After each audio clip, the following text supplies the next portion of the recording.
네, 대표님. 네, 네. 잠깐 자리 비우셔서 조금 이따 연락 주시면, 제가 연락 말씀드릴게요.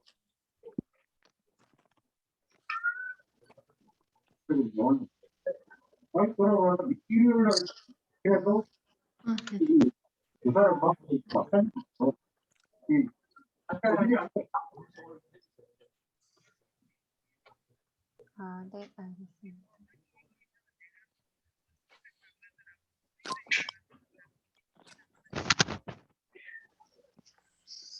네, 말씀드릴게요. 제가 지금 교육 중이라서. 네.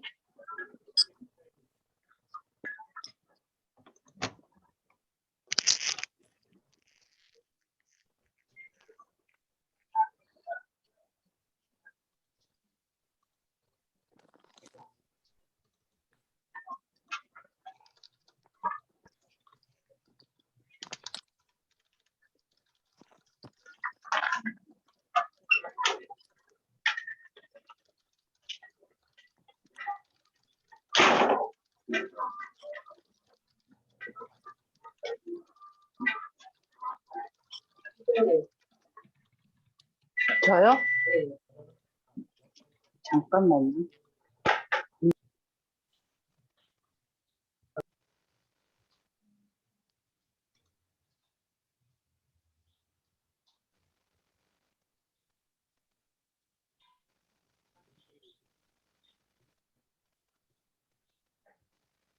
하고, 이건 지금 말을 안 하나 봐. 그 다음에 내가 말하고 싶으면 여기다 하고.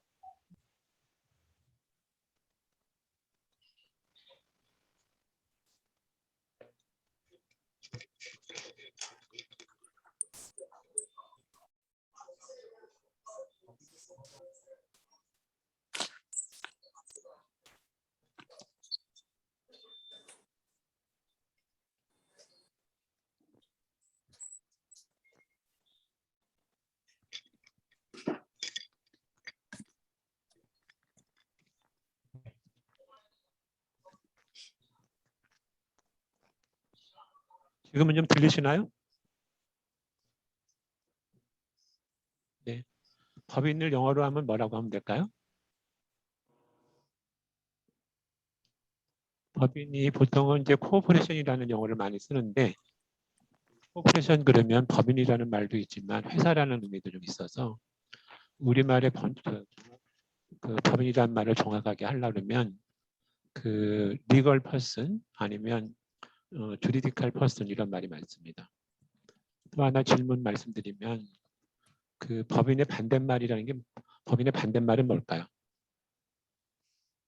채팅방에 좀 써주시면 법인의 반대말은 뭘까요? 개인. 맞아요. 개인. 개인이라고 하기도 하고 그다음에 자연인 또는 뭐 그냥 사람 이렇게 얘기하거든요. 자연인. 그 법인이라는 게 뭐냐면 법인으로 사람의 인격을 부여했다는 건데 인격이나 뭐 권리 능력 이런 거는 그 사전 같은 게 찾아보시면 될 것 같고 그 법인이라는 제도는 생긴 지가 한 200년 정도 됐다 그래요. 독일 유럽계에서 주로 시작을 했고요. 그다음에 또 하나 그 여쭤보면 여러분들 어떤 서류를 가지고 법인임을 증명할 수 있을까요? 이것도 채팅방에 한번 누구 써주시면. 등기부등본. 맞아요. 등기부등본. 그러니까 법인이라는 걸 입증하려고 그러면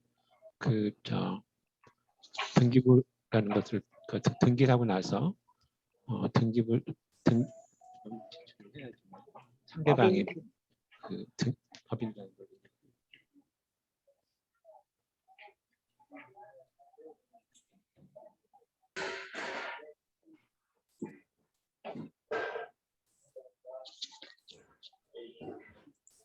그다음에 그 관련돼서 하나 말씀드리면 단체 중에서 그 법인격이 잠깐만 기다리세요. 잠깐만 나가 있습니다.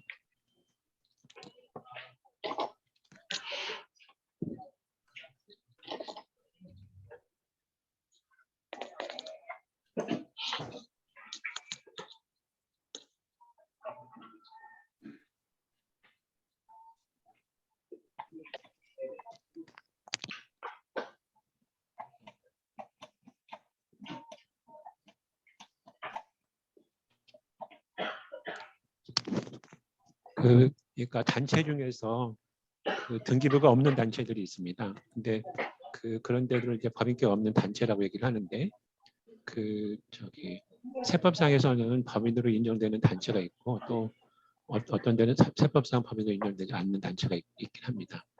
그 밑에 이제 세 가지 질문을 써놨는데 법인격 없는 단체들도 예전에는 등기하기가 굉장히 어려웠는데 요새는 한 20년 전부터는 대법원에서 규칙을 만들어서 그 법인격 없는 단체들도 법인 번호를 받아서 등기할 수 있는 제도는 만들어 놓긴 했습니다. 자동차 등록도 요새는 사업자 등록만 있으면 할 수 있게 돼 있고, 그다음에 법인격 없는 단체도 고유번호증이 있으면 단체 명의로 할 수 있게 돼 있습니다. 그다음에 이제 등기와 등록이라는 말도 좀 의미가 다른데요. 그러니까 법인 등기나 부동산 등기는 등기라는 말을 쓰고 그게 공부에 등록을 했다는 의미인데, 그다음에 뭐 자동차 등록, 그래서 등기와 등록이 서로 이제 다른 말씀을 좀 드리고요. 법인의 종류는 여러 가지가 있는데 여기서는 영리법인, 비영리법인만 가지고 좀 말씀을 드리고요. 아직까지 스피커 안 끄신 분이 계신데 스피커 좀 꺼주시기 바랍니다. 그다음에 요거는 대법원 인터넷 사이트에서 법인 쪽에 있는 거에서 제가 캡처했던 건데 우리나라에 이렇게 많이 법인의 종류가 많아요. 이제 회사는 상법에는 회사가 5개 종류가 있어서 앞에 있는 주식회사, 합명회사, 합자회사, 유한회사, 유한책임회사까지 5개가 있고 그 밑에 있는 게 사단법인, 재단법인은 민법에 의한 거고 그다음에 학교법인은 사립학교법, 사회복지법인은 사회복지법, 그래서 특별법이 있고 그 외에 협동조합이나 여러 가지들이 굉장히 많아서 우리나라의 법인 종류가 많다는 말씀을 드립니다. 그다음에 이제 사단법인과 재단법인의 차이인데 거기 맨 위에도 썼지만 여러분들 미국에는 사단법인, 재단법인이라는 게 있을까요? 어떻게 생각하시나요? 미국에는 사단법인, 재단법인이라는 구분이 없고요. 그냥 모두 다 코퍼레이션이라는 말만 씁니다. 우리나라가 이제 독일, 프랑스의 법을 영향을 받아서 그러니까 한 150년 전에 일본이 서구 문명을 받아들이면서 주로 독일 거, 그다음에 프랑스 거를 많이 들어왔는데 거기서 이제 사단법인, 재단법인이라는 얘기가 들어왔는데 사단법인 여기 써 있는 것처럼 사람들의 모임입니다. 그래서 비영리법인의 사단법인도 사단법인이고요. 상법에서 주식회사, 상법에 있는 회사들도 다 사단법인입니다. 그래서 그 밑에 보시면 사단법인은 영리나 비영리 형태가 가능하다고 써 있고요. 재단법인은 영리 쪽에는 없고 재단은 뭐냐면 어떤 주로 재력가가 일정한 목적으로 재산을 출연해서 만든 그러니까 재산이 법인 자체가 된 건데 뭐 가장 대표적인 거는 장학법인 뭐 이런 장학재단 같은 데가 해당이 될 거고요. 그 밑에 그러니까 설립할 때는 사단법인이나 재단법인이나 다 정관이라는 게 있는데 그 설립에 의해서 주물관청의 허가가 있다는 얘기는 비영리법인만 해당이 되고 회사들은 주물관청의 허가를 받는 게 아니라 상법에서 정한 요건만 갖추게 되면 그냥 등기가 가능한데 이런 거를 준칙주의라고 합니다. 그래서 비영리법인은 허가주의고 영리법인들은 준칙주의라고 하게 돼 있고요. 그다음에 정관변경 같은 것들도 보면은 사단법인이나 재단법인은 자원청이나 이사회 결의를 하고 난 후에 주물관청의 허가를 받아야 된다는 그런 것이 있고요. 그 밑에 제가 더 써놨는데 저 개인적으로는 가장 사단법인하고 재단법인의 차이가 가장 큰 게 뭐냐면 사단법인은 사원총회라는 게 있고 이 사원이라는 말이 요새 우리말로 얘기하면 회원이라는 말이거든요. 그래서 회원총회라고 보시면 됩니다. 회원총회가 있고 그 회원총회에서 이사들을 뽑아서 이사를 구성한다든지 감사를 하는데 재단법인은 멤버들이 없어서 사원총회라는 게 없어요. 그래서 이사회하고 감사만 있습니다. 요새는 그 두 가지 약간 혼합된 하이브리드 개념이 있는데 얼마 전에 기재부에서도 그 현황 조사를 하면서 재단법인의 회원이 있느냐 뭐 이런 거 물어보는 사람들도 있는데 원래 재단법인에는 회원이라는 개념이 없죠. 그다음에 그 사단법인과 사단과 조합의 차이를 말하는데 그러니까 사단법인은 법인격이 있는 거고요. 사단이라는 거는 사람들의 모임인데 아직까지 그 등기부가 없는 단체들을 말합니다. 그래서 등기부가 법인 등록을 등기를 하지 않은 단체들이 사단법인이라는 말을 쓰면 그거는 그 위법입니다. 그다음에 그 밑에 써 있는 얘기는 그 이제 이거 좀 약간 민법상의 강의가 되는데 그 사단이라고 하는 건 약간 사단 법인을 말씀드리면 사단 법인은 총일이 모여서 그 법인 형태로 돼 있는 거고 조합이라는 건 뭐냐면 사람들의 모임은 모임인데 약간 느슨한 모임 그렇게 볼 수 있습니다. 그 밑에 여기 이제 개인이고 조합이라는 걸 맨 밑에 써놨는데 민법상의 조합은 법인 등기를 안 해요. 등기를 할 수가 없습니다. 근데 이제 우리나라는 조합 그러면 그 민법상의 조합은 거의 다 잘 모르고 그 협동조합을 많이 하는데 협동조합은 각종 특별법들이 있어서 다 등기가 돼요. 그래서 협동조합은 민법에서 얘기하는 조합이랑 좀 개념이 다릅니다. 그다음에 그 나라별로 좀 다르지만 그 영어로는 그 조합을 파트너십이라고 얘기를 하고 민법에서는 조합이라는 말을 쓰는데 그 우리 소득세법에서는 조합이라는 말을 쓰지 않고 공동사업자라는 말을 씁니다. 그다음에 이제 비영리 조직, 비영리 단체, 비영리 법인을 좀 설명을 드리면 비영리 조직이나 비영리 단체는 거의 그 동일한 개념인데 외국 그러니까 non-profit organization을 번역을 하면서 어떤 분은 비영리 조직으로 번역하고 어떤 분은 비영리 단체로 번역을 해서 쓰는데 제가 볼 때는 비영리 조직은 약간 경영학, 그러니까 인사조직 쪽에 그 학자들이 많이 쓰는 말 같고요. 그다음에 비영리 단체는 변호사나 세무 전문가들이 쓰는 말 그렇게 정도만 보시면 됩니다.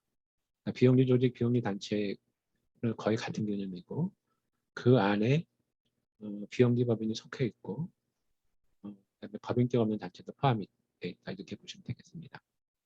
그다음에 NPO하고 NGO는 우선 먼저 NGO를 말씀드리면 Non-Government Organization인데 이거는 유엔에서 처음 사용을 했고요.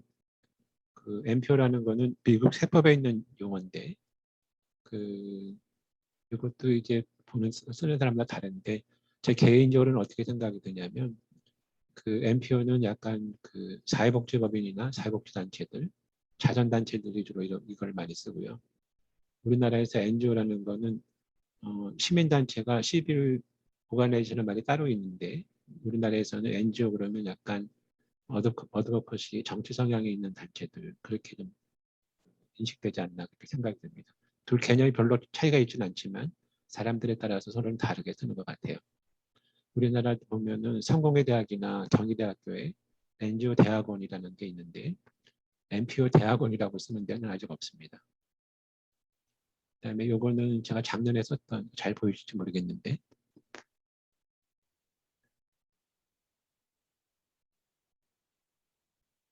그냥 슬라이드 쇼 안 하고 좀 말씀을 드리면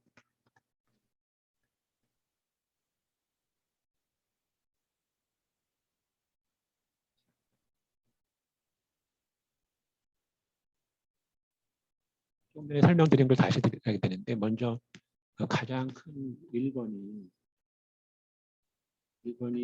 당위의 비영리 단체예요. 그러니까 그거를 비영리 단체라고 얘기할 수도 있고 비영리 조직이라고 얘기할 수 있는데 거기서 법인격 있는 단체들, 그러니까 비영리 법인들이 있고 이쪽에 보면은 법인격 없는 단체들이 있는데 여기서 10번부터 먼저 설명을 드리면 10번은 통상 임의단체라는 얘기도 많이 하는데 동창회나 뭐 서클이나 동아리 아니면 지금 우리 강의를 듣는 30몇 명의 이 클래스도 법인격 없는 단체라고 볼 수 있거든요.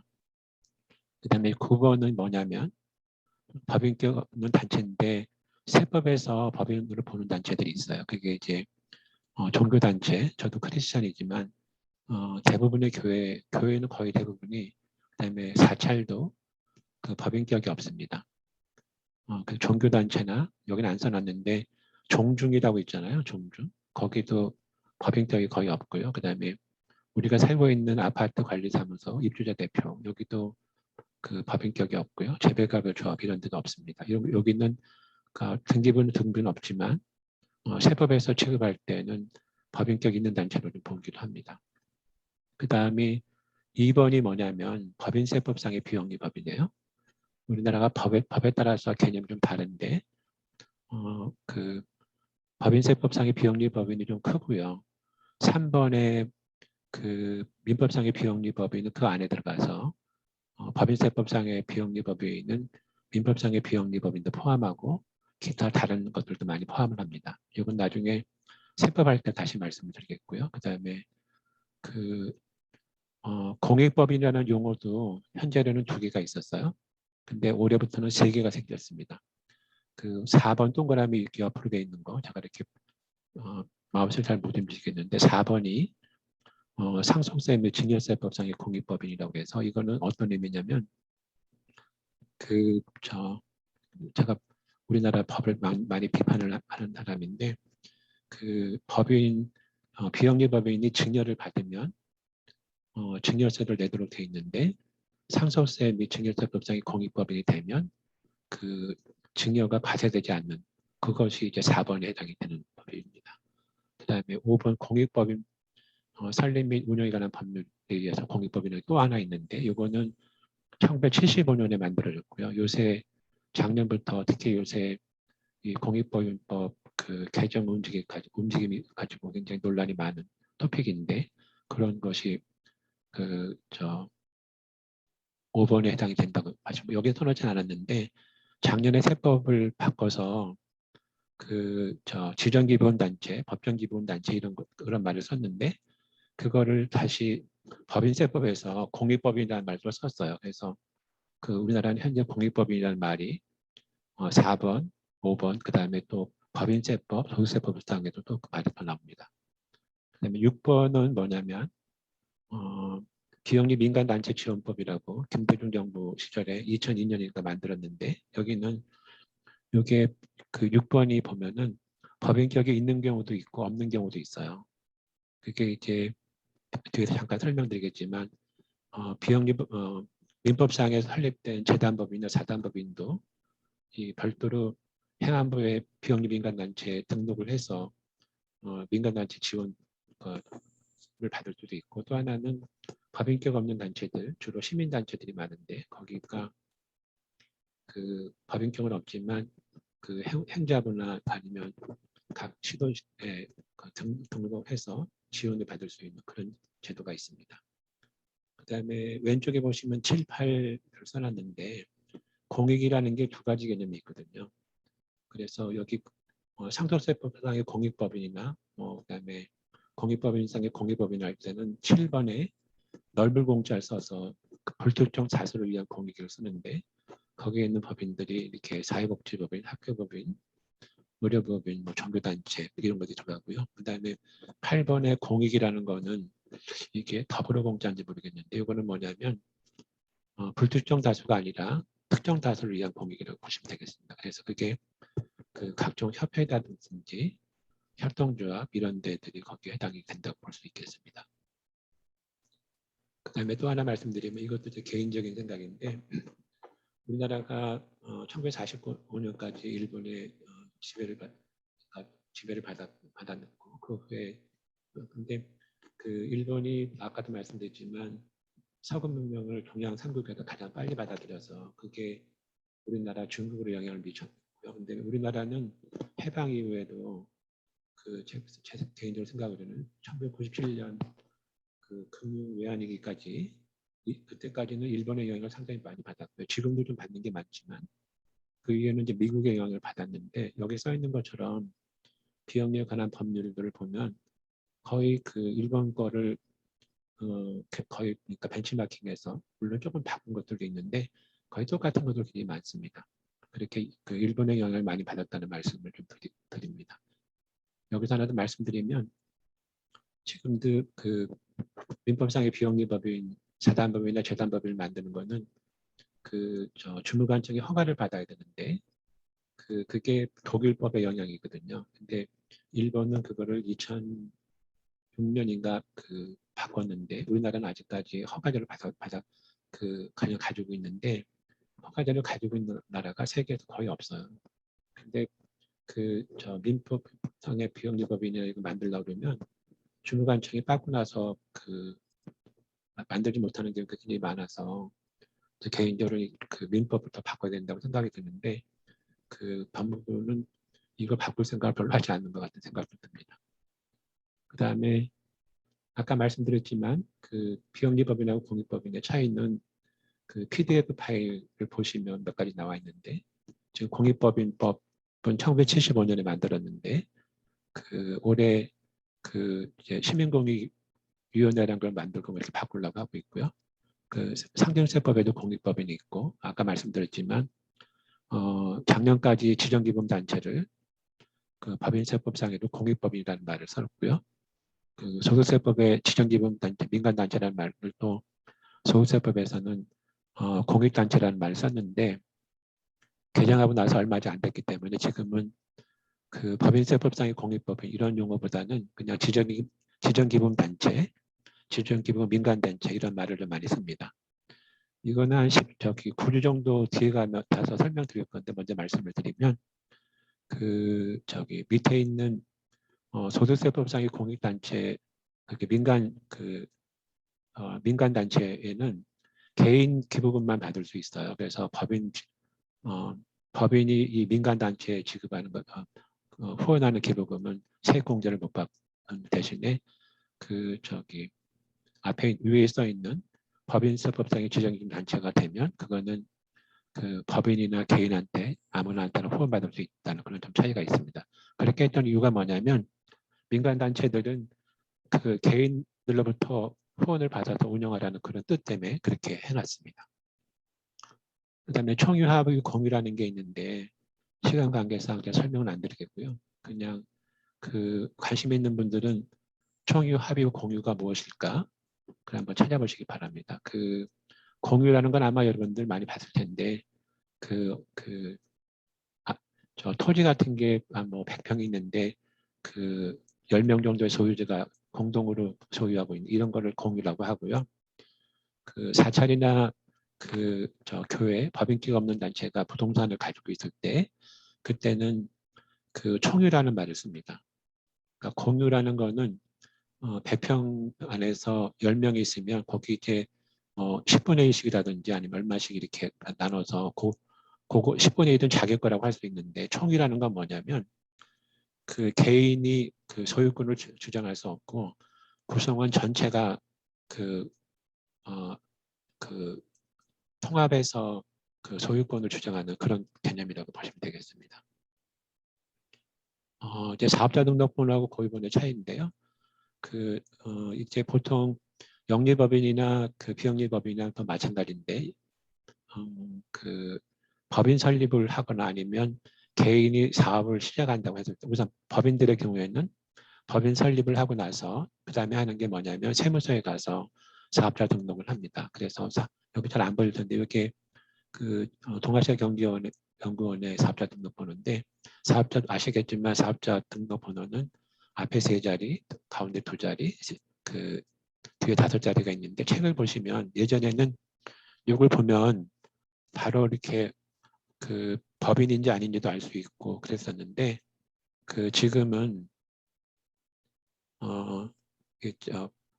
이제 이사를 가더라도 바꾸질 않기 때문에 지금은 이 사업자 등록 번호 가지고 어느 지방에 있는지 판단하기는 어렵게 되어 있습니다. 근데 이 번호를 시스템 잘 만들었고요. 그 다음에 옆에 있는 고유번호증이라는 거는 거기 좀 써놓은 것처럼 확대하면 되는데 확대를 제가 못해서 죄송한데요. 수익 사업을 하지 않는 비영리법인들이 받는 건데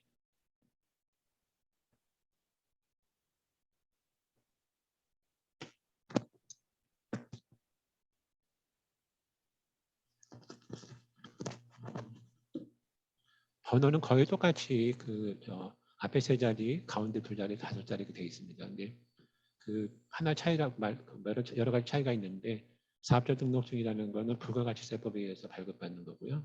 고유번호증은 법인세법에 의해서 발급받는 거 그런 차이가 있고 그 밑에 어떤 말이 써 있냐면 고유번호증을 받았다고 해서 이게 민법이나 기타 법률에 의해서 법인께 부여되지 않는다는 그런 말이 있습니다. 그러니까 고유번호증만 있다고 해서 그 법인격이 인정되는 건 아니라는 걸 강조하고 있다는 말씀을 드리고요. 또 하나 차이가 있는 거는 고유번호증만 가지고 있는 데들은 세금계산서나 계산서를 발급받고 반대로 매출이 없기 때문에 세금계산서나 계산서를 발급할 수 없다는 점이 사업자 등록증 가지고 있는 단체하고 큰 차이라고 볼 수 있겠습니다. 그 다음에 영리법인과 비영리법인의 차이인데 일반적인 기준은 미국 회계학회라는 데서 정의한 것들이고요. 또 유엔에서 정의한 것도 있는데 여기서는 회계학회만 했는데 뭐 이윤 추구가 없다든지 개별적인 지분권이 없다든지 이렇게 되는데 세법에서는 뭘 가지고 따지냐면요. 우리나라는 가장 간단하게 이 단체에 이익이 생겼을 때 수익이 아니고 이익이 생겼을 때 그 이익을 구성원한테 배분하느냐 배분하지 않느냐 그게 가장 큰 차이입니다. 다만 협동조합도 우리나라는 법인세법상에 비영리법인에 들어와 있는데 협동조합들은 배당을 하거든요. 근데 법인세법에서 협동조합은 배당을 하더라도 법인세법상의 비영리법인이라고 할 수 있다 이렇게 해놨습니다. 이제 비영리 민간단체를 잠깐 말씀드리면 지금 구성원 오늘 강의 듣는 분 중에서는 법인격이 없는 데는 거의 없는 것 같은데 참고로 말씀드리면 일본이 1990년대 중반인가 일본도 예전에는 조율관청이 허가를 받지 않고는 비영리법인을 만들지 못하게 해놔서 이제 비영리 단체의 활동들이 굉장히 저해가 많이 됐었는데 1990년대 중반에 한신 이와지 지진이라고 해서 오사카 고베 이쪽에 지진이 났는데 그때 구호 활동을 하는 단체들이 굉장히 많았었는데 거기 이제 법인격을 부여하지 못한다는 그런 비판들이 많아서 특정 비영리 단체 법이라는 걸 만들었어요. 그래서 특정 MPO라고 얘기를 하는데 거기 요건이 이렇게 6가지 정도가 있어요. 그리고 일본은 이 특정 비영리 단체에 등록을 하게 되면 등기부를 발급받을 수 있도록 그렇게 해놨습니다. 우리나라는 이제 비영리 민간단체 주협법을 2002년 김대중 정부 시절에 만들었는데 김대중 정부 시절 잘하신 거는 뭐가 있냐면 비영리 단체를 상당히 많이 지원해주고 이랬던 거는 굉장히 좋은 면이었는데 일본 걸 거의 100개 와서 만들었고요. 아까도 말씀드렸지만 일본은 법인격 없는 단체들에게 법인격을 부여하기 위해서 만들었는데 우리나라는 요건은 이렇게 6가지 정도가 있고 그다음에 민법상의 사단법인이나 재단법인도 여기 민간단체에 등록을 할 수 있게 해놨어요. 그래서 법인격이 있는 단체들도 여기 등록할 수 있게 해놨고 그다음에 아까도 말씀드렸지만 등기부가 없는 시민단체들이 여기 등록을 해서 정부의 지원을 받도록 해놨습니다. 주로 이게 했던 것들이 뭐냐면 정부에서 어떤 보조금이나 우편요금 같은 거 감면받고 뭐 이렇게 하는 것들 볼 수 있고요. 또 하나 말씀드리면 이제 그래서 시민단체들이 굉장히 많이 활동을 하게 됐는데 요새 와서 약간 뒤에 좀 설명을 드리겠지만 너무 정부의 의지를 많이 해서 본연의 활동을 못한다는 그런 좀 비판들도 있습니다. 그거는 이제 나중에 기회가 되면 또 말씀을 드리겠습니다. 이것도 다시 일본하고 우리나라하고 일본 거를 해놨는데 일본이 명칠신 때 만들었던 민법상에서 여기 허가라는 말을 썼고요. 우리나라도 거의 비슷하게 허가라는 말을 가지고 있는 거를 지금도 가지고 있다는 말씀을 드립니다. 제 개인적으로는 민법을 빨리 바꿔야지 바꿔서 상법상 회사들을 어떤 요건에 맞추면 자유롭게 만들 수 있도록 하는 그런 거를 좀 바꿔놔야 된다고 생각이 들고 밑에 써놨지만 허가, 인가, 승고술 이런 말이 각자 다른데 이게 어떤 말인지 각자 한 번씩 찾아보시기 바랍니다. 참고적으로 우리나라의 그 주무관청 허가는 그 주무관청의 재량행위라고 해서 그 주무관청이 허가를 해주지 않으면 보통 이제 그 행정관청의 이 처분에 대해서는 그 이의가 있으면 구제 절차를 받을 수 있는데 그 이 민법상의 이 허가 조항은 그 재량행위라 해가지고 허가 안 해주면 그 뭐 이의나 소송 같은 걸 할 수 없도록 그렇게 아주 강력한 그 조항이라고 할 수 있습니다. 비영리법인에 관한 세금 간단하게 말씀드리면 보통 영리법인은 모든 소득에 대해서 이제 그 법인세를 내는데 비영리법인은 수익 사업에 대해서만 그 법인세를 냅니다. 그래서 비영리법인이 여기 사업장 등록을 받았다는 얘기는 뭐냐면 수익 사업에 있는 거라고 보시면 되고요. 그 법인세법에서 또 하나 관련된 거는 아까 지정기금단체 말씀을 드렸는데 지금은 지정기금이라는 얘기를 안 하고 공익법이라는 말을 쓰는데 그 공익법인에 해당되는 곳에 기부한 것만 이제 기부한 사람들이 회사나 아니면 법인이나 개인들이 기부금 공제를 받을 수 있다는 그 조항이 하나 있고요. 상속 증여세는 아까도 말씀드렸지만 이제 후원금을 받는 입장에서 보면은 그 상전세법상의 공익법인이 해당이 돼야지만 증여세를 과세되지 않도록 되어 있습니다. 참고로 하나 더 말씀드리면 여러분들 기부금하고 접대비는 어떻게 다를까요? 채팅방에 한번 써보시겠어요? 기부금하고 접대비가 어떻게 다를까? 기부금, 접대비하고 기부금 할 때 가장 큰 차이는 뭐냐면 접대비는 그 회사나 기업의 업무와 관련된 거고요. 그 다음에 기부금은 회사의 업무랑 관련되지 않은 거라고 보시면 됩니다. 접대비는 우리나라가 이렇게 접대비를 모두 다 세무상 인정해 주는 게 아니라 한도가 있거든요. 근데 기부금이라는 거는 회사의 사업이랑 관련 없는 거거든요. 그래서 원래는 비용 공제가 되질 않는데 이제 사회공헌 차원에서 한도를 둬가지고 기부금 공제를 할 수 있도록 하는 제도가 있고요. 기부금도 나중에 세법 쪽 분야가 더 설명을 드리겠지만 예전에는 지정기부금 말고 제가 갑자기 이름이 생각이 안 나는데 법정기부금이라 해서 공제 한도가 좀 많은 거가 있었고요. 그 다음에 지정기부금이 있었고 세법에서 비지정기부금이라는 말을 쓰는데 세법에서 비지정기부금이라는 얘기는 뭐냐면 기부를 했지만 세법상 인정되지 않는 기부금 이렇게 보시면 됩니다. 우리 단체에서는 지정기부금이라는 거가 뭐냐면 어느 용도에 쓰라고 했던 거를 지정기부금이라고 그러고 비지정기부금은 용도 제한이 없는 기부금 이렇게 볼 수 있는데 세법에는 좀 다른 개념이라고 볼 수 있겠습니다. 그다음에 부가가치세나 소득세, 사대보험 이것들은 그냥 영리나 비영리나 상관없이 동일하게 적용이 됩니다. 오늘 강의 듣는 분들에서 공익신탁이나 사회적 협동조합이나 사회적 기업에 대해서 계신 분들은 안 계시는데 거기 관심 있는 분들은 교재 뒤쪽을 좀 보시면 좋을 것 같아요. 그냥 넘어가겠습니다. 그다음에 이제 사단법인하고 주식회사의 차이를 좀 말씀을 드리겠는데 책에 있는 제목들을 쭉 나열해 놨는데요. 우선 아까도 말씀드렸지만 상법상의 회사들은 그냥 상법에서 정한 요건만 맞추면 법원에 가서 바로 등기할 수 있는데 민법상의 사단법인들은 꼭 주무관청의 허가를 받아야 된다는 게 차이가 있고요. 그 다음에 주식회사는 예전에는 최저 자본금이 5천만 원 이런 게 있었는데 요새는 뭐 거의 없어져서 자본금 100만 원짜리 회사들도 만드는데 반해서 기본재산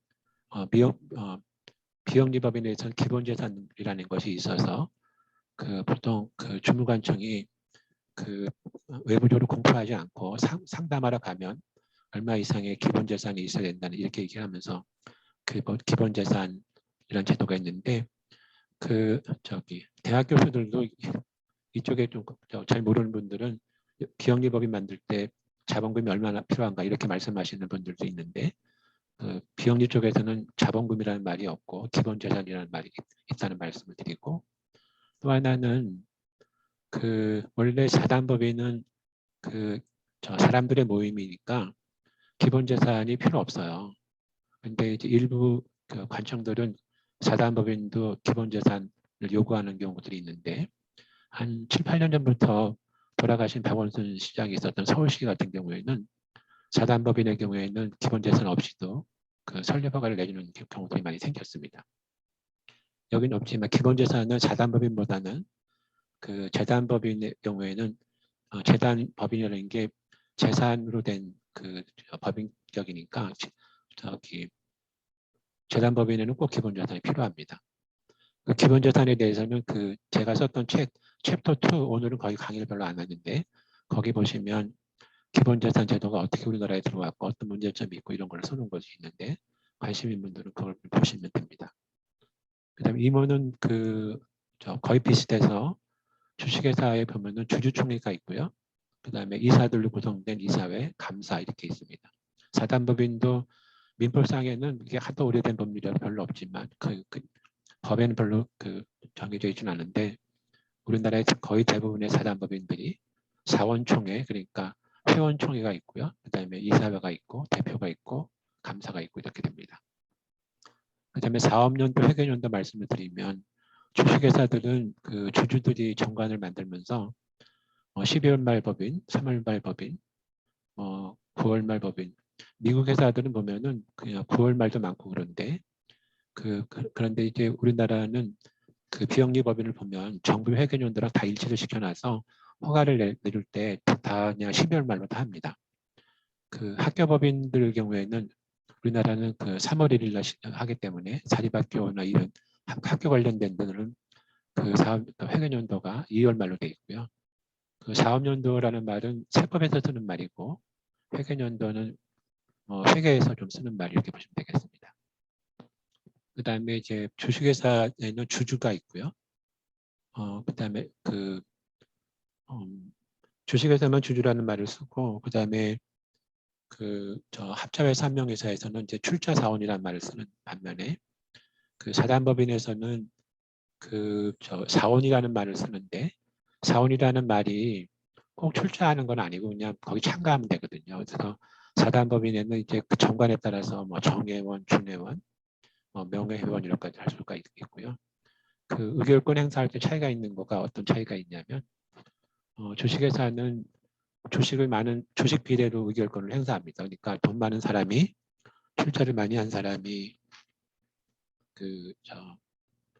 의결권을 많이 행사할 수 있는 반면에 사단법인이나 협동조합은 뭐냐면 1인 1표제예요. 그래서 아무리 돈이 많은 사람이라 하더라도 자기 1표객기 행사하지 못한다는 게 주식회사와 사단법인의 차이고요. 이익배당은 아까도 말씀드렸지만 주식회사는 이익이 나면 배당할 수 있는데 사단법인은 우리는 배당이라는 게 없다는 말씀. 그다음에 거기 법인세, 부가가치세 수준받은 경우에 납세금은 아까 말씀드렸고요. 그다음에 정관 변경하는 것도 주식회사는 회사의 정관에 정하기 나름이지만 주주총회에서 3분의 2 결의만 받으면 바꿀 수 있습니다. 그리고 주무관청이라는 게 없고요. 주무관청 허가 절차 없이 이제 바꿀 수 있는 반면에 사단법인은 사원총회에서 결의를 한 다음에 주무관청의 허가를 받아야지만 변경 효력이 있습니다. 아까 말씀드렸지만 지분 양도는 주식회사는 원래 주식을 자유롭게 양도할 수 있는 반면에 사단법인은 지분 자체가 없고요. 지분 양도하는 것 자체가 좀 법률적으로 허가되지 않는 거라고 될 수 있는데, 우리나라는 좀 이상하게 돌아가서 사단법인이나 재단법인들을 사고 파는 경우들이 있어요. 지분을 양도하는 것이 아니라 이사회 구성원 멤버들을 바꾸는 방식으로 이제 운영권을 바꾸는 방식이 되는데, 그게 제 개인적으로는 그거는 굉장히 좋지 않은 거라고 생각이 드는데 현실적으로는 그렇게 하는 경우도 좀 있긴 있습니다. 자녀재산 분배도 똑같아서요. 주식회사가 해산했을 때 그 청산하고 남은 소득이 있으면 자녀재산 분배를 받을 수 있는 반면에 사단법인은 국가나 아니면 그 그러니까 유사 목적을 가진 단체를 넘어가기 때문에 사원, 구성원들한테 자녀재산을 분배해주는 제도는 없습니다. 물론 그 전에 뭐 급여 받는 식이나 여러 가지 거를 이렇게 빼먹을 수는 있겠지만 표현이 좀 이상하지만 자녀재산 자체를 분배 방법하는 건 또 없습니다. 그 다음에 요거는 인터넷에 제가 캡처해서 가져왔는데 그 비영리법인 설립 허가를 받으면 이렇게 허가증이라는 게 꼭 있습니다. 그래서 그 허가 내용이 뭐라는 것도 있고요. 이거 말고 또 공문이 있는데 허가받은 공문에 보시면 아까 말씀드렸던 기본자산이 얼마인지 그 보통자산이 얼마인지 이런 개념들이 있어요.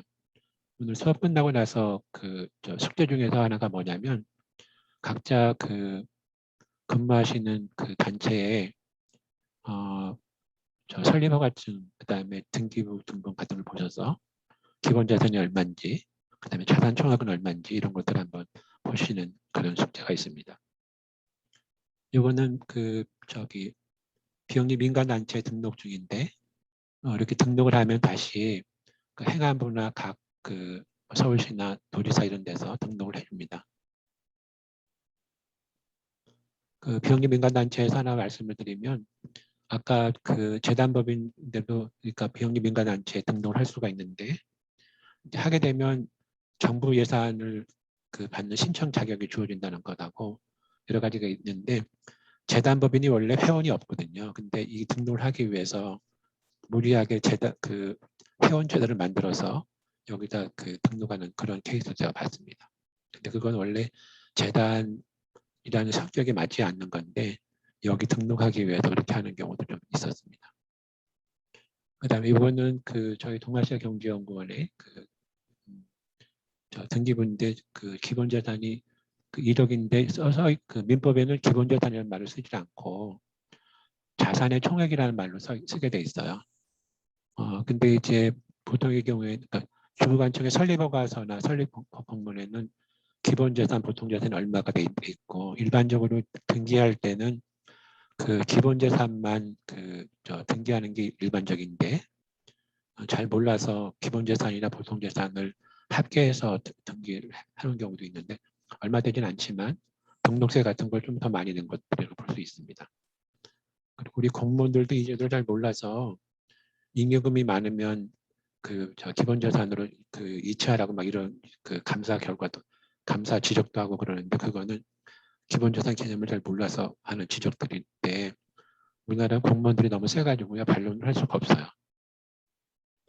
그다음에 요게 이제 법인 전반에 관한 것들을 말씀을 드렸고 비영리법인 요거보다는 조금 뒤로 가서 말씀을 드리면 회계 이론을 정교하게 미국도 보면은 비영리 단체 회계가 1970년대 중반부터 관심을 많이 갖게 되는데 그랬던 이유가 제가 기억은 안 나는데 어느 지방자치단체가 파산을 했나 봐요.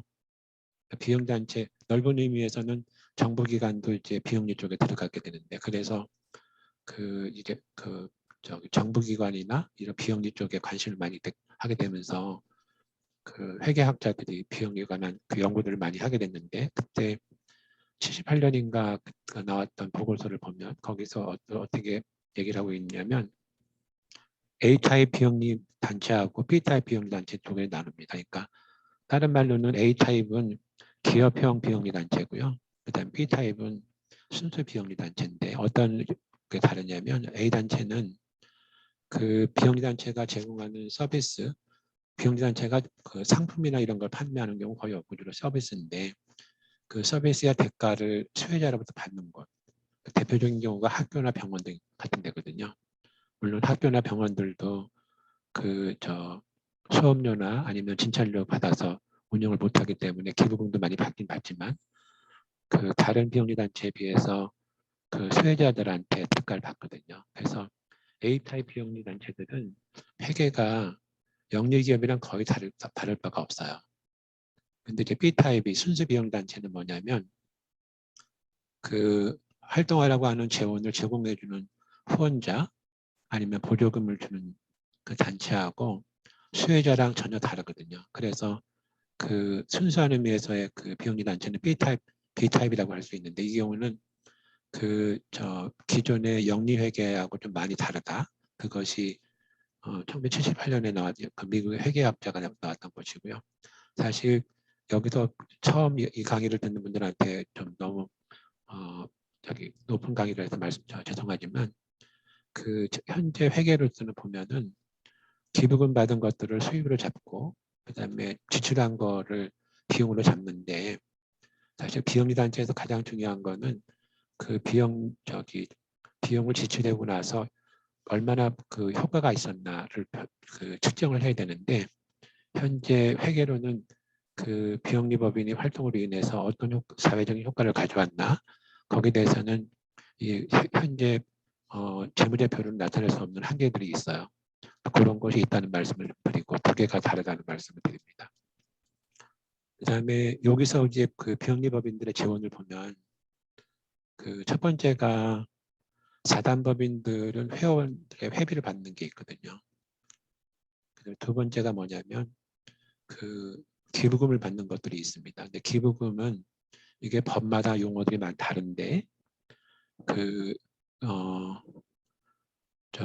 세법에서 법인세법이나 소득세법에서는 기부금이라는 말을 쓰고요.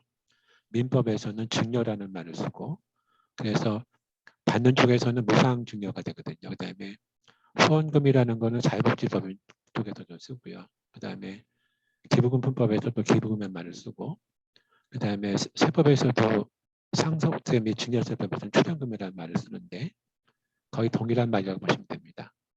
그 나중에 더 가죠. 그 공익법인 회계할 때도 말씀드리겠는데 그 회비하고 기부금을 명확하게 구분을 해야 돼요.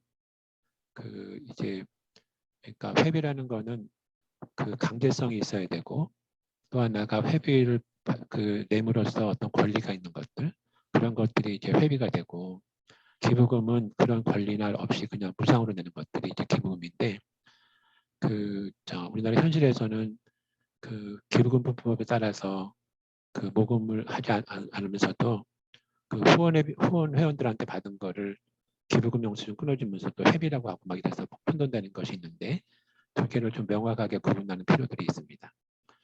세 번째는 뭐가 있냐면 기부금을 받은 걸 가지고 그 정기예금을 들었다든지 아니면 뭐 건물을 그럴 만한 여유는 없겠지만 그 건물을 사가지고 운영을 해서 임대료가 나왔다. 그러니까 기부금을 받은 걸 가지고 그 운영했던 소득이라는 게 있을 수 있어요.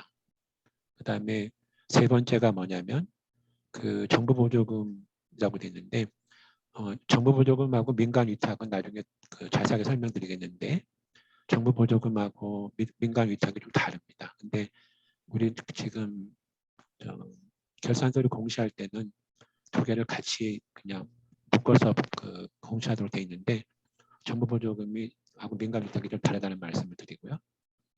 그 다음에 밑에 가서 보시면 고유 목적 사업에서 발생하는 수입들이 있을 수 있거든요. 박물관이나 그 미술관의 입장료 수입이나 병원의 진료 수익, 학교의 등록금 수익 같은 게 있고 그 위에 이제 법인세법상의 수익 사업이라고 해서 보통은 이제 장학재단들이 가지고 있는 그 건물에 대한 임대료 수입 뭐 이런 것들이 있을 수 있어요. 자 그런데 그 세법에서 되게 까다롭게 까지는 거는 뭐냐면 기부금하고 그 기부금 출연금이에요. 그 여러분들 여기 결산서를 공시하는 걸 쭉 보셨으면 알겠지만 거기서 주로 그 관리하는 게 뭐냐면 기부금하고 기부금 출연금 쪽이거든요. 그러니까 기부금을 뭐 3년 이내에 썼느냐, 그다음에 어디 썼냐 이런 걸 따지는 것들이 그리고 증여세법에서 주로 얘기하는 것들이고, 그다음에 정부 보조금이나 민간 위탁은 세법에서 따지지 않고요. 정부 보조금 관리하는 법률에 따라서 별도로 또 관리를 합니다. 그다음에 그 고유목적 사업이나 수익 사업 이런 것들은 정부가 개입하지는 않죠. 그래서 여러분들 그 속해 있는 그 단체들이 주로 어떤 그 수입으로 구성됐는지에 따라서 그 이제 회계 처리도 좀 다를 수 있고요. 그다음에 관리하는 목적도 좀 다를 수 있습니다. 그런 걸 잘 보셔서 하시고, 다시 말씀드리는데 그 세법의 상속세 및 증여세법에서는 출연금하고 출연금 운용소득만 그 이제 체크하는 법률이라고 보시면 되고, 정부보조금이나 민간위탁은 그 정부보조금 관리에 관한 법률, 민간위탁은 그 정부조직법이나 이런 쪽에서 하는 것에서 본다고 보시면 되겠습니다. 그다음에 이거는 좀 오래된 자료인데 그 회계사들 중에서도 이 비영리 쪽에 관심 있게 해서 활동하는 분들이 10명 되고 안 되는데, 그중에 이제 가장 대표적인 분이 최윤 회계사라고 있는데, 최윤 회계사가 작년에 우리 공인회계사들 모임에서 발표했던 자료에서 가져온 건데, 이걸 보시면 우리나라는 소규모 단체가 굉장히 많아요. 그래서 기부금을 보게 되면 5억 이상인 단체가 후원금의 90%를 받고요. 그다음에 보조금을 보면 30억 이상인 단체가 92%를 받아서 조그만 단체들이 굉장히 환경이 열악하다는 걸 볼 수가 있습니다. 그다음에 의무 공시에도 보시면 여기 이제 기부금액 보조금 기타를 이렇게 해놨는데 이게 우리는 분리를 이렇게 사회복지 교육 학술 장학에서 이렇게 다 6가지를 해놓고 하는데, 보면 사회복지 쪽에서 보조금이 엄청 많죠. 그다음에 교육 쪽에서 기타로 되어 있는 건 아마 등록금 것들 가져가서, 우리나라는 기부금 다른 일본이나 다른 동양에 있는 나라에 비해서 기부금 아주 활성화됐다고 하긴 하지만 정부 보조금이 굉장히 많이 지출되는다고 보시면 되고, 아까도 말씀드렸지만 김대중 정부 2002년에 민간단체 지원법에 따라서 보조금을 상당히 많이 줘서 비용이 이렇게 활성화되긴 했지만 정부의 입김이 굉장히 강해졌다, 이렇게 볼 수도 있습니다. 그래서 기부금이 커져서 기부금 자체, 그러니까 기부금을 만 가지고 활동할 수 있는 단체로 크는 것이 좀 필요하지 않을까 생각이 듭니다. 아까 말씀드렸고요.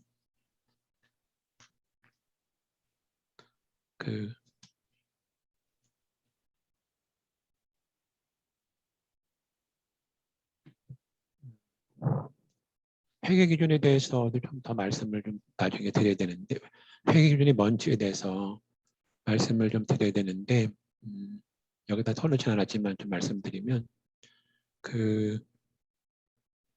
체계적으로 회계 기준이라는 게 정립된 거가 1930년 정도라고 보시면 돼요. 사실 이게 회계가 우리 인간들의 역사랑 거의 비슷해서 한 3,000년, 5,000년 전에 수메르 지역에서 이렇게 물건을 사고 팔았고 그런 기록들이 있다고 얘기됐는데, 회계가 이제 발전되기 시작하게 된 거는 좀 설명이 길어질지 모르겠지만 베네치아 상인들이 15세기, 16세기에 베네치아하고 이집트 사이를 이제 배로 왔다 갔다 하면서 무역을 하면서 생기기 시작을 했고요. 그다음에 영국의 동인도회사, 네덜란드 동인도회사 이렇게 시작을 했는데, 어떻게 하자고 하는 것들이 이렇게 통일적으로 이제 하게 된 것들은 1930년대부터라고 볼 수가 있습니다. 그래서 그때부터 이제 원래는 이제 회계 기준보다는 회계 원칙이라는 말을 써서 어카운팅 프린시플이라는 말을 썼었거든요. 그래서 제가 1955년생이고 74학번인데 저희 70년대 초반에 배울 때는 일본의 영향을 많이 받아서 독일 것도 많이 배웠는데, 요새는 거의 다 미국 것만 배우는데요. 미국의 회계 쪽을 이렇게 보면 1930년대 중반에 그동안의 회계 관습 같은 거를 전부 다 모아가지고 이게 이제 회계 기준이다 이렇게 시작을 했는데, 처음에는 어카운팅 프린시플이라는 말을 썼어요. 회계 원칙이라는 말을. 그러다가 이제 1950년대 말부터는 미국 공인의 회계사회가 발표하고 막 그랬었는데, 원래 회계라는 것이 기업의 환경에 따라서 계속 바뀌거든요. 그래서 수시로 많이 바뀌고 막 그랬습니다. 그래서 그 1970년대 초반에 어떤 얘기가 나왔냐면 왜 원칙이라는 건 하나도 변하지 않는 건데 이제 회계 원칙이 자꾸만 바뀔까 그런 비판들이 있어서 어카운팅 프린시플이라는 말을 쓰지 않고 어카운팅 스탠다드라는 말로 바꿨어요. 그래서 지금은 어카운팅 스탠다드라는 말을 씁니다. 그래서 스탠다드가 다른 데에서는 번역을 표준이라고 했는데 회계 쪽에서는 기준이라는 얘기를 했어요. 그리고 제가 여기서 쓸 수가 없는데 GAAP라고 해서 Generally Accepted Accounting Principle이라는 말이 있는데 그거는 관용어로 쓰는데 잠깐 제가 그 마이크를 떼놓고 채팅방에 쓰면요.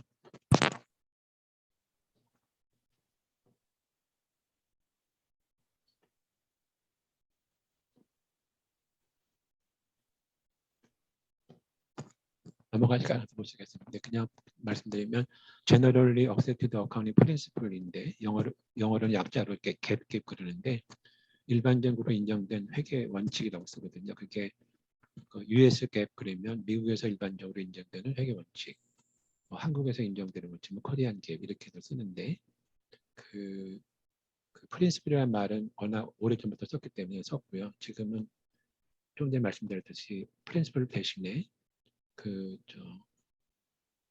스탠다드라는 말로 바꿔서 쓴다는 말씀드렸고 영리법인에 대해서는 여기다 써놓지 않았는데 우리나라에서 영리법인에 적용되는 회계 기준은 세 가지가 있어요. 하나가 국제회계 기준 그래서 KIFRS라는 게 있어서 주로 상장법인들한테 쓰는 회계 원칙이 있습니다. 이거는 국제회계 기준 그래서 주로 영국이 주도를 하면서 하는 그 회계 기준인데 그걸 쓰도록 되어 있고요. 그다음에 일반 회계 기준 그래서 상장법인이 아닌 법인들 중에서 외부 회계 감사를 받는 기업들이 적용하는 일반 회계 기준이라는 게 있습니다. 이 두 개는 한국회계기준위원회라는 데서 이제 제정을 하고요. 네, 김 위원님 잘 쓰셨어요? GAAP라고 쓰면 됩니다.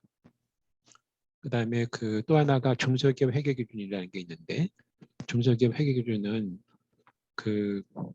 우리나라 중소기업법에 중소기업의 범위가 있는데 거기가 아니라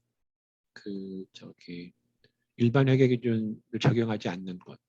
다른 말로 얘기하면 외부 회계 감사를 받는 회사가 아닌 것이 적용해야 될 것이 중소기업 회계 기준이라는 것이 있는데 이거는 누가 제정을 했냐면 법무부 장관이 제정을 했어요. 세 가지가 있습니다. 근데 이제 국제회계 기준은 좀 어렵고요.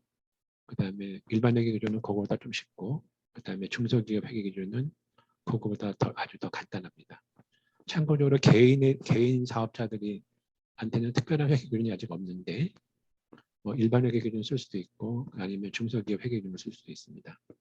회계 감사가 뭔지에 대해서는 나중에 기회가 되면 또 말씀을 드리겠고요. 여러분들 가이드스타라고 혹시 들어보셨나요?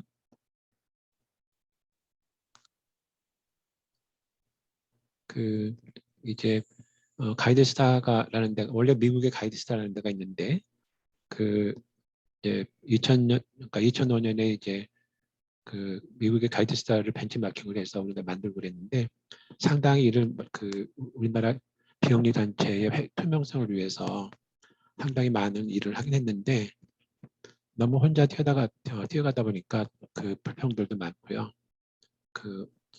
비영리 쪽에 얘기를 너무 안 들어준다는 그런 얘기도 많이 하는데 가이드스타가 만들면서 어떤 일이 생겼냐면 상증세법상의 결산서류 공시 시스템이라는 걸 만들었어요.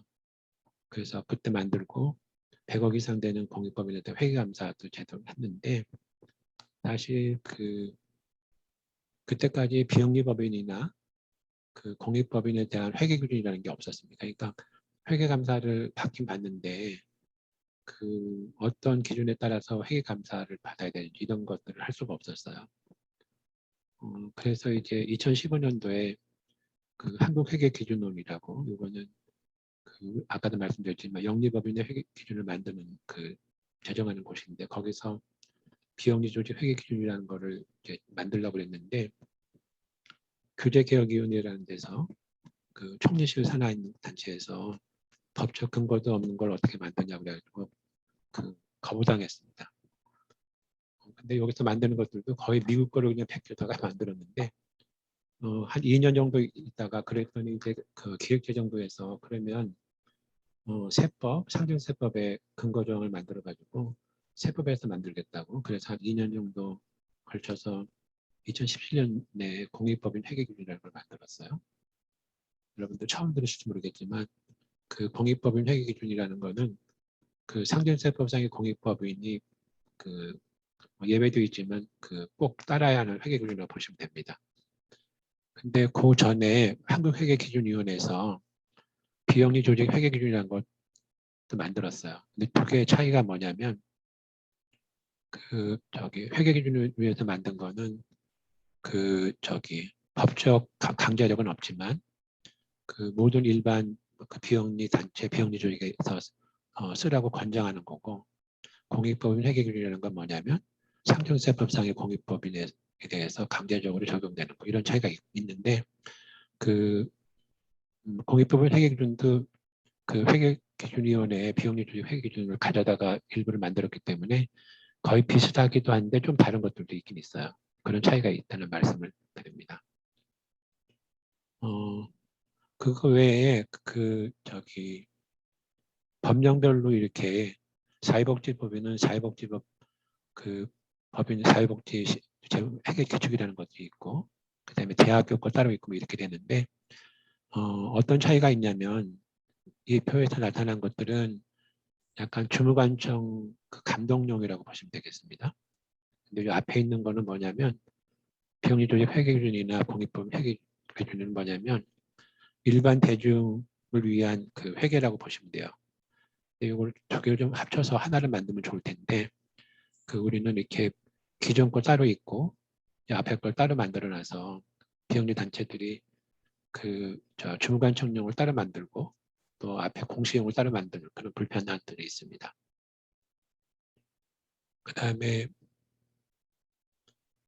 아까도 말씀드렸지만 그 비영리 조직 회계기준이나 공익법 회계기준이 만들지 한 3, 4년밖에 안 되는데 지금도 그 컴퓨터 프로그램들을 보면 그 비영리 그 회계 전서 프로그램이 없어요. 그래서 영리 회계 그 영향을 굉장히 많이 받습니다. 특별하게 이거는 그 회계사들이나 아니면 세무사들이 모인 세무학회의 그 재무제표인데 여기 보시면 자본금 뭐 기본재산, 보통재산 얼마 이렇게 돼 있거든요. 근데 그 영리에서는 자본이라는 말을 쓰는데 3, 4주에 설명을 드리겠지만 그 비영리나 공익회계에서는 자본금이라는 말을 쓰지 않고 순자산이라는 말을 쓰거든요. 그래서 똑같은 말이 그 여기 양식은 똑같다 하더라도 자본이라는 말을 순자산 이런 걸로 바꿔야 되거든요.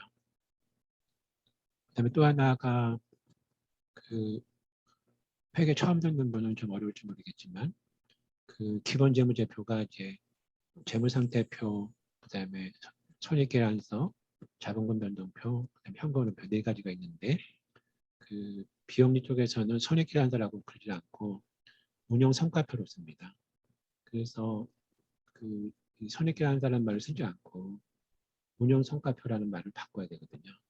근데 프로그램에 이제 손익계산서라고 되어 있으니까 그냥 했지만 그 순수한 비영리로 한다 그러면 그것도 운용성과표로 바꾸고 매출액이라는 말도 좀 바꿔야 돼요.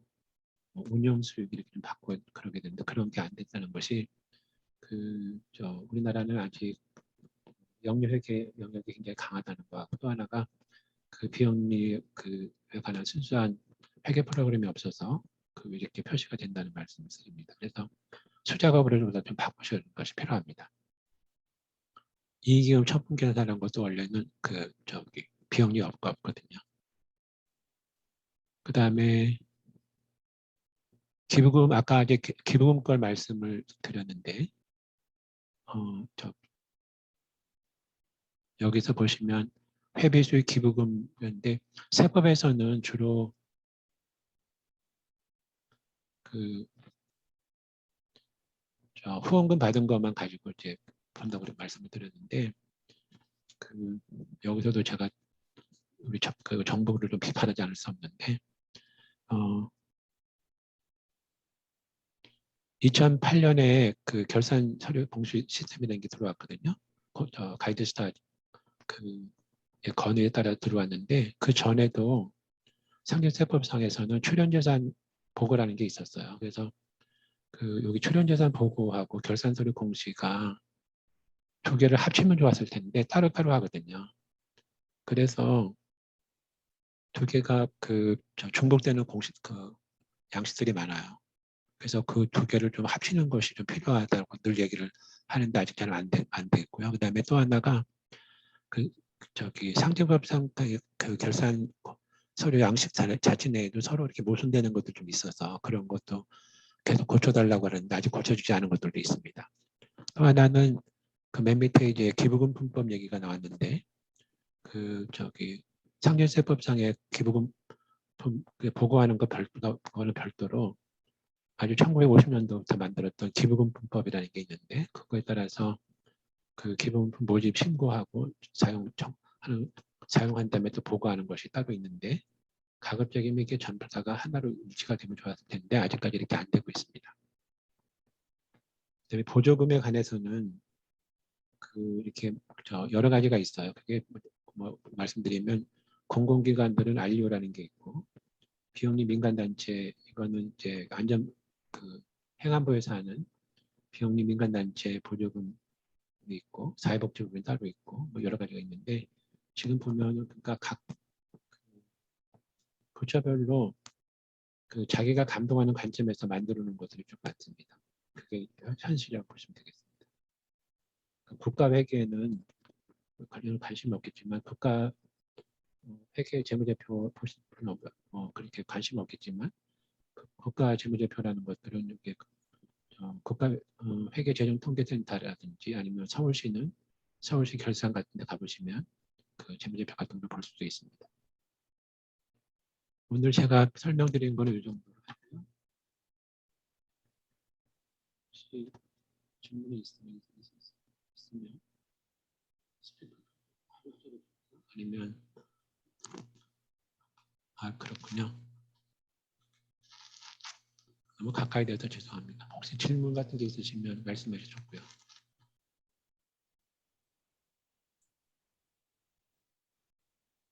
저 질문이 있는데요. 네.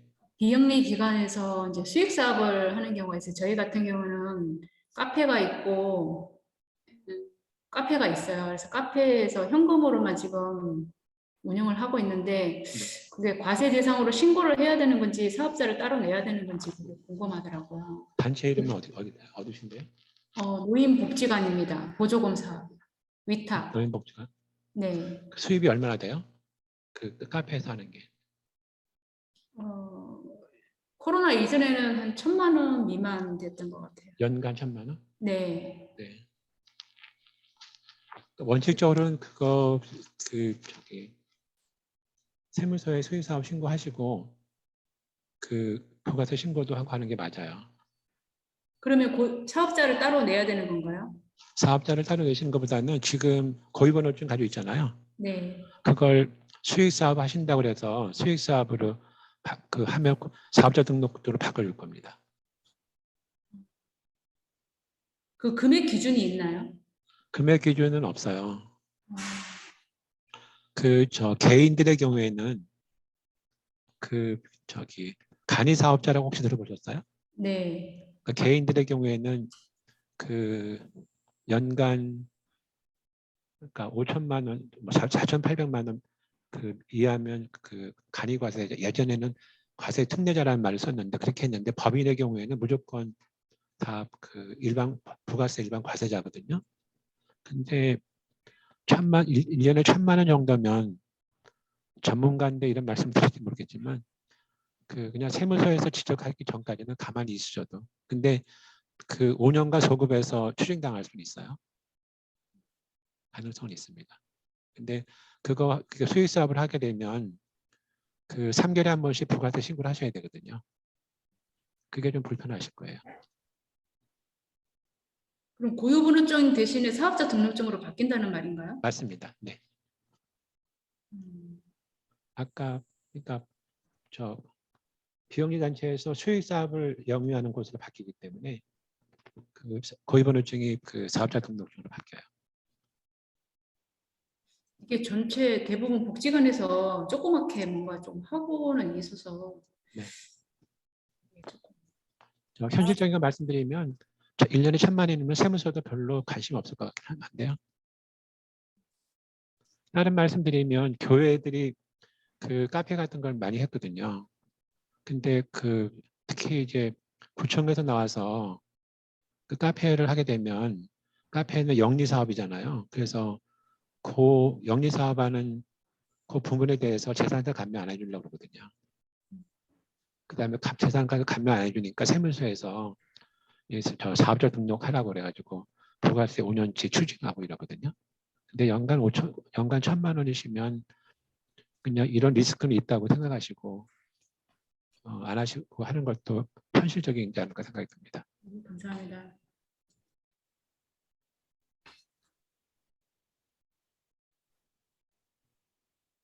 또 다른 질문 하시면.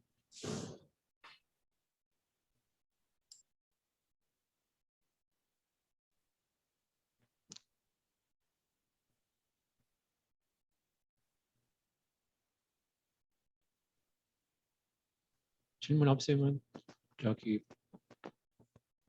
17분 정도 남았는데 빨리 끝내겠습니다. 아무거나 질문하셔도 좋아요.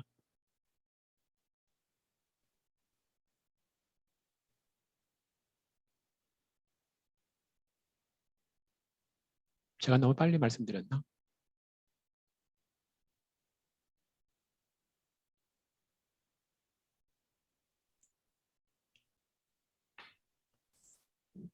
회계감사 말씀을 좀 말씀을 드릴게요. 그럼요. 교재는 계속 보내드릴 거예요. 미리 공부하시고 오시면 좀 더 학생들 보통 예습 별로 안 하는데 미리 예습을 해보죠. 다음 주 부가세는 어떤 걸 보내드릴까 확인하는데 가급적 먼저 다 보내드릴 겁니다. 하나 회계감사에 대해서 말씀을 드리면 그 회계감사하고 그 내부 감사하고 구분을 좀 못하시는 분도 계세요. 그렇죠? 그런 분도 계시죠?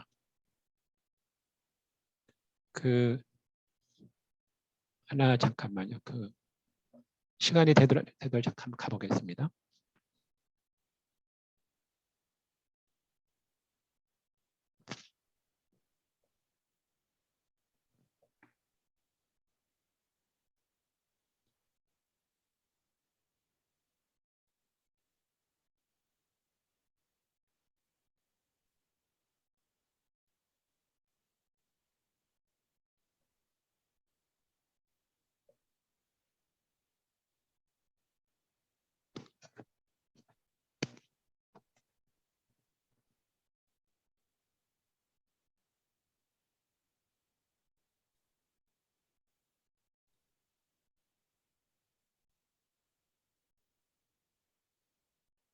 이게 이제 그 국세청의 결산 서류 공시하는 쪽인데 거기 가보시면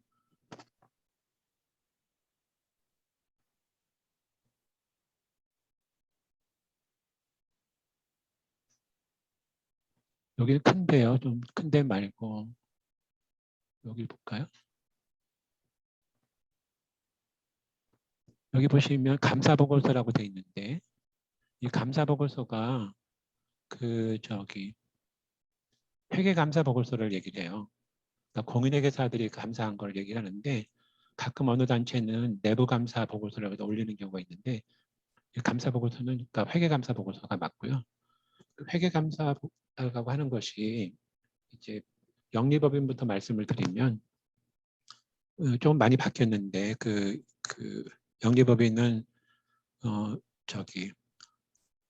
주식회사 간단하게 말씀드리고 그건 좀 많이 바뀌었는데 얼마 전까지는 자산 규모가 100억 이상인 주식회사들이 있는데 한 2년 전에 바꾸면서 상당히 복잡하게 많이 바꿨고요. 그다음에 유한 회사들 중에서도 일부 저 받도록 그렇게 바꿔놨습니다. 그래서 예전에는 주식회사 외부 회계감사에 관한 법률이 이렇게 있는데 지금은 주식회사 등자를 붙여서 일부 유한 회사들도 받는 걸 바꿔놨고요. 그다음에 상증세법상의 공익법인들 관해서 말씀드리면 예전에는 100억 이상이라고 해놨었어요. 근데 작년부터 100억 이상 또는 수익 금액이 50억 이상 또는 기부금이 20억 이상인 단체들은 외부 회계 감사를 받도록 바꿔놨습니다. 그래서 말씀드리는 감사 보고서라는 거는 기관 내부에 있는 내부 감사 보고서가 아니고 외부 회계 감사 보고서라는 걸 말씀을 드렸고요. 또 하나 말씀드리고 싶은 거가 내년에는 또 어떤 제도가 들어오냐면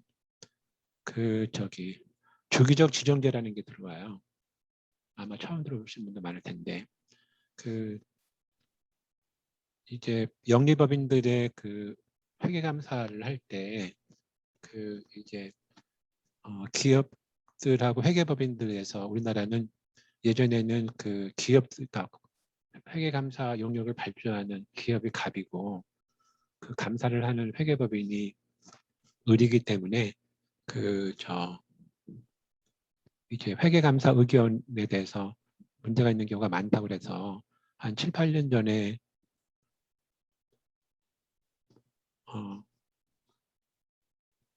대우조선 사태가 있고 나서 어떤 일이 생겼냐면 세계에서 가장 첫 번째 우리나라에서 처음 제도가 도입됐는데 상장법인들은 6년 동안은 기업 자유로 회계감사에는 선임할 수 있는데 그 다음에 3년은 증권선물위원회가 지정하는 회계법인부터 감사를 받으라. 그래서 그거를 이제 주기적 감사 지정제라고 얘기를 하고 6+3 그래요. 6년 자유, 3년 강제 지정 이렇게 했는데 그 제도를 저도 공인회사 출신이지만 이 비영리 쪽에도 적용한다고 그래가지고요.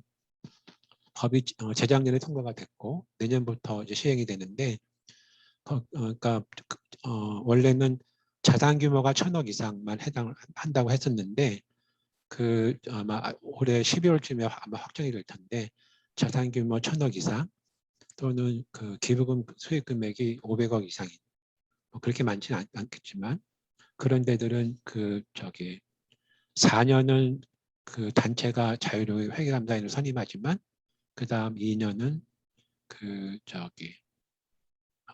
국세청이 지정해주는 회계법인으로부터 감사를 받는 걸 바꿨습니다. 채팅방에 쓰셨던 거에서 보시면 공익법인 결산 서류할 때 보조금 수익도 포함해서 하는 거 맞습니다. 네.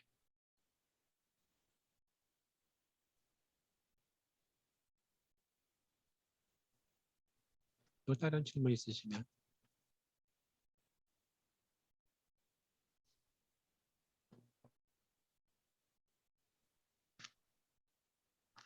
없으면 오늘 여기까지 하겠습니다.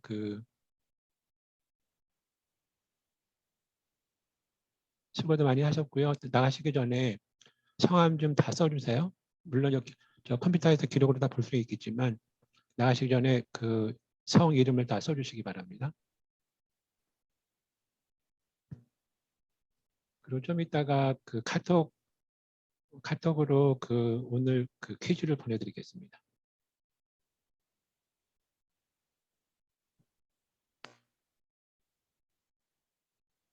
이름 쓰신 분은 나가셔도 돼요.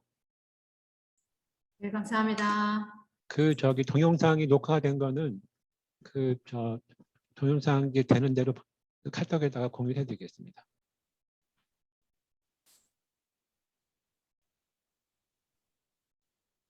성함 쓰신 분들은 나가셔도 돼요.